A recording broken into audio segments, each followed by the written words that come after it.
Coming out of Dubai Mall, used to be the fountains here, but the fountain show is taking a break while they update the lights and the sound. The lights and sound were amazing, so I could just imagine what they will be like when they come back, which will be once again in October. End of October, beginning of November 2025.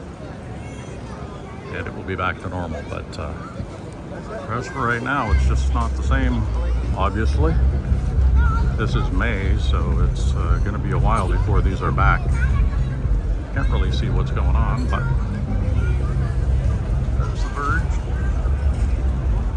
the moon. But yeah, I can't really see what's going on behind the wall there, but for sure lots of work.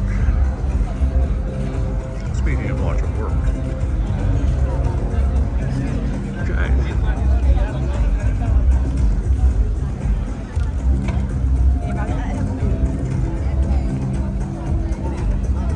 Once again, the Dubai fountains are right behind that blue wall. Under construction. What do you think of that? What? What do you think of the construction? I'm actually grooving into the music. I don't know. Oh, okay. It's all about the music for you. Yes, it is. Right. Okay. Oh, the lights are on now. These lights were off when we came the other way. Yeah. All those yellow lights were off. We're going over to the Opera House where our apartment is right there. But we'll leave with the verge.